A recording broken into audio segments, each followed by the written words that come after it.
Hello everyone, welcome to your YouTube channel Banking Educulture.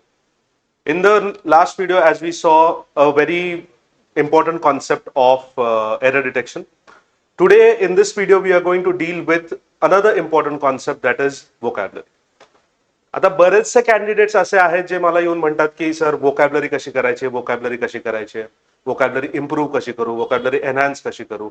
सगळ्यांचा हाच प्रश्न आहे आणि सगळ्यांना मी एकच उत्तर देतो की वोकॅबलरी जर तुम्हाला एनहान्स करायची असेल तर ते एक किंवा दोन किंवा एक आठवड्याचं काम नाही. It is a continuous process which you have to do day in day out. म्हणजे काय, तुम्हाला रोज वोकॅबलरी प्रॅक्टिस करायची.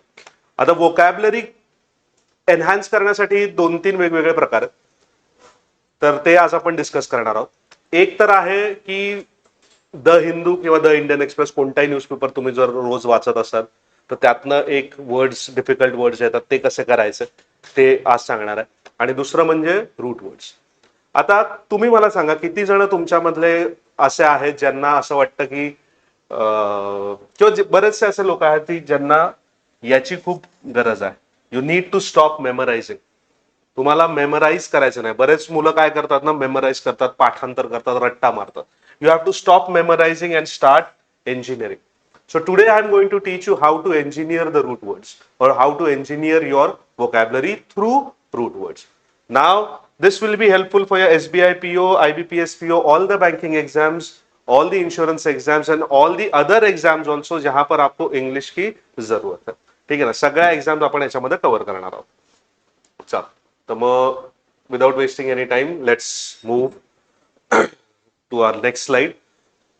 आता किती जण असे जे तासन तास अभ्यास करतात memorising words from the Hindu और द इंडियन एक्सप्रेस? भरपूर जण असणार आहेत, मला चांगलं माहिती आहे की बरेच लोक हिंदू वाचतात, ते वर्ड्स मेमराईज करतात आणि दुसऱ्या दिवशी विसरून जातात. मग होतं काय, we end up investing time and we are not getting the dividend for it और we are not getting the appropriate dividend for it. तर याच्यासाठी काय करायचं, first of all stop memorise. दोन पद्धती आहेत, त्यातलं एक पद्धत तुम्हाला सांगतो काय करायचं. First thing is, let us say कोणताही न्यूजपेपर. आता इथे मी असं म्हणत नाही की तुम्ही हिंदूच वाचायचा आहे.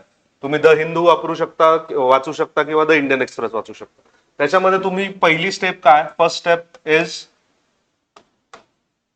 Identify difficult words.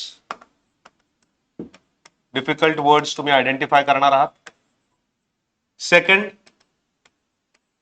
Right meaning of those words. त्या वर्ड्सचं मीनिंग लिहा. थर्ड, 3 सेंटेन्सेस बनवणार आहात तुम्ही. ठीक आहे ना, याच्यासाठी एक सेपरेट नोटबुकच तुम्ही करा, ही वोकॅबलरी एनहान्समेंट नावाची. आता डिफिकल्ट वर्ड आला, त्याचं मीनिंग लिहून ठेवायचं. त्या मीनिंग नंतर तुम्ही 3 सेंटेन्सेस करणार आहात. कोणते 3 सेंटेन्स? पहिलं सेंटेन्स असणार आहे the word it self. The word it self म्हणजे जो वर्ड तुम्हाला डिफिकल्ट वाटतो त्याच वर्डचं तुम्ही सेंटेन्स बनवणार आहे, तो वर्ड त्या सेंटेन्स मध्ये आला पाहिजे. दुसरं सेंटेन्स कोणतं बनवणार आहे, युजिंग सिनॉनिम. सिनॉनिम म्हणजे समानार्थी.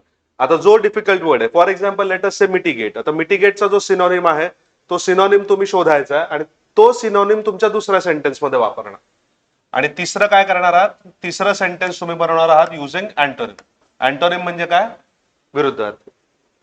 अशाने काय होणार आहे, तुमचं सेंटेन्स स्ट्रक्चरिंग पण होईल आणि तुमचं मेमरायझिंग पेक्षा हे तुमच्या लक्षात राहील. जेवढं तुम्ही लिहाल वाचाल तेवढं तुमचं रिटेन्शन पॉवर वाढते. मेमरायझिंग is what we can say, it may work for someone or it may work for only a few. Majority of them do not, or majority of them cannot retain a chunk of words. So उसके लिए म्हणजे त्यासाठी तुम्ही काय करायचं, मेमरायझिंग थांबवायचं.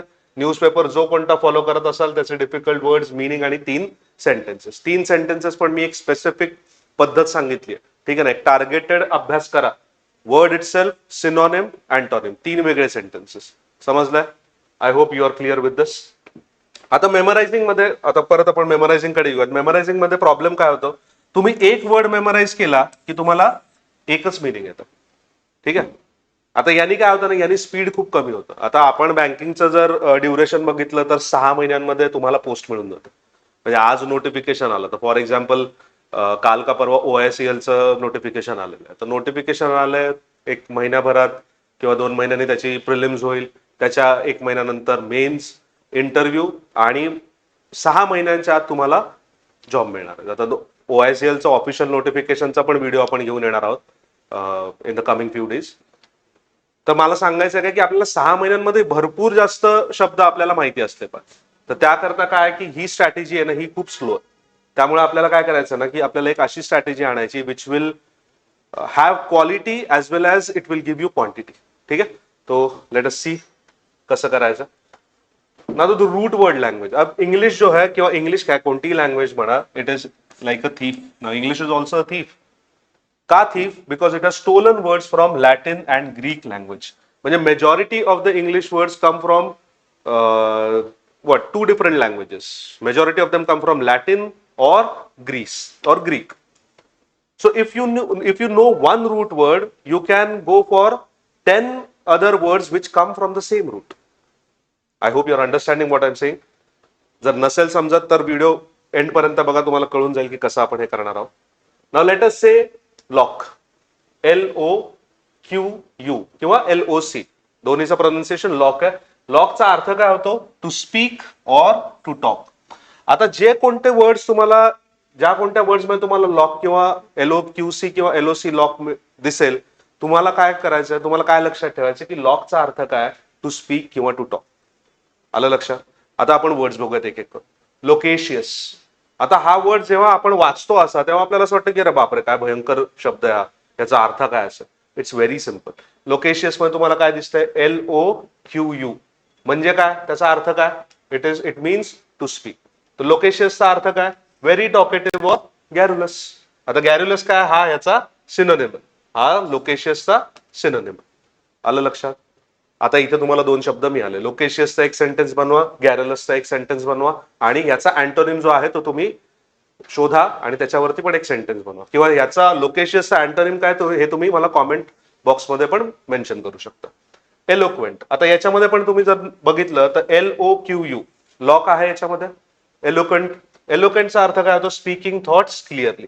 जो कोणी व्यक्ती क्लिअरली बोलू शकतो, क्लिअरली आपले थॉट्स एक्सप्रेस करू शकतो, such person is called as an eloquent person. Now we have soliloquy. Now again we have LOQU. Now this is generally used in literature, drama. शेक्सपियरच्या ड्रामाज मध्ये भरपूर वेळा याचा उल्लेख आहे. आता सोलिलोक्वीचा अर्थ काय होतो? The act of speaking one's thoughts aloud when by oneself. स्वतःशी जेव्हा माणूस बोलतो त्याला आपण काय म्हणतो? सोलिलोक्वी. सोमनीलोकस. आता ह्या 2 शब्दांनी बनलेला आहे. आता याच्यामध्ये जर तुम्ही बघितलं तर LOQU याच्यात पण आहे.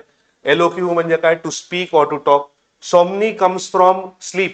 जर तुम्ही ऐकलं असेल इनसॉमनिया, त्याच्यामध्ये पण काय? सॉमनिया आहे. आता इथे पण काय? सॉमनी. सॉमनी मतलब स्लीप. म्हणजे स्लीप पण आहे आणि लॉक म्हणजे काय? To speak. मतलब स्लीप स्पीक म्हणजे काय असू शकतं? हे someone who talks in their sleep. जे झोपेत बोलतात त्यांना आपण म्हणतो सॉमनिलोकिस्ट. समजलं? I hope you are understanding. Circumlocution. Circumlocution. आता याच्यामध्ये तुम्हाला LOC मिळाला. ठीक आहे ना. सर्कमलोक्युशन. सर्कमलोक्युशन म्हणजे काय? Beating around the bush. म्हणजे using too many words unnecessary. म्हणजे ज्या गोष्टी तुम्हाला 2 शब्द बोलून पण संपवता येतील किंवा तुम्हाला एक्सप्रेस करता येईल, तिथे बळच 15-20 शब्द वापरायचे. अशा वेळेस आपण काय म्हणणार? त्याला सर्कमलोक्युशन. आता आपण इथे काय बघितलंय? Route word lock. लॉक वरनं मी तुम्हाला 5 वर्ड्स दिलेले आहेत. 5 नाही, असे 10, 15, 20 शब्द पण असतील. तुमचं काम काय की जिथे तुम्हाला फक्त इथे काय करायचं, हे एवढे सगळे रट्टा नाही मारायचे. फक्त एवढं लक्षात ठेवा, की लॉक म्हणजे काय? To speak or to talk. आता कोणताही शब्द ज्याच्यामध्ये LOQU किंवा LOC आलं, it is somehow related to speak. त्यामुळे इथे मेमरायझिंग करायची गरज नाही. Now you have started engineering the words. Now you know the root word. Now you can easily come to the meaning of any of the words having LOC or LOQ in it. Got the point? I hope you're understanding. Let's move to the next root word and it is none other than Greg. आता GREG. Greg म्हणजे काय? Greg म्हणजे crowd, flock किंवा group. जिथे जास्त crowd आहे किंवा flock आहे किंवा ग्रुप आहे, अशाला आपण काय म्हणतो? ग्रेग. आता एक एक शब्द बघू. ग्रेगेरियस. ग्रेगेरियस म्हणजे काय? असा व्यक्ती ज्याला सोशलाइज व्हायला खूप आवडतं. Fond of company. A person who is fond of company, who is sociable, और we can say who is very social. की सारखं माणसांमध्ये आवडतं, सारखं आजूबाजूला कोण ना कोणतरी हवंय, त्याला आपण काय म्हणतो? ग्रेगेरियस. आलं लक्षात? वी हॅव GREG, ग्रेगेनेट, which means what? Which means crowd. Segregate, again we have ग्रेगेनेट. ग्रेग का मतलब क्या होता है? Again crowd. सेग्रेगेट का मतलब क्या होता है? कि क्राउड से सेपरेट करना, to set apart from the rest, to isolate. येते का लक्षात? I hope you are enjoying it and understanding it. Congregate, again we have GREG, again इसका मतलब क्या है? क्राउड. कॉन्ग्रेगेट का मतलब क्या होता है? एकत्र येणे, to come together into a crowd, to assemble. Marvel picture ज्यांनी पिक्चर बघितलेत, हा डायलॉग खूप फेमस है ना? Avengers assemble. तो असेंबल का मतलब क्या है? टू कॉन्ग्रेगेट. कॉन्ग्रेगेट मध्ये काय आपल्याकडे? ग्रेग. ग्रेगचा अर्थ काय? आलं लक्षात? ओके. एग्रेजियस. एग्रेजियस मतलब आउटस्टँडिंगली बॅड और शॉकिंग. आता यहाँ पर ग्रेग आहे, आउटस्टँडिंगली बॅड म्हणजे ग्रेग आहे, क्राऊड आहे किंवा ग्रुप आहे, त्या ग्रुपमध्ये सगळ्यात जो विचित्र किंवा सगळ्यात जे विचित्र किंवा चांगलं नाहीये त्याला आपण म्हणणार outstandingly bad. Egregious sorry. Then last but not the least we have aggregate. Again we have Greg, मतलब crowd, group और flock.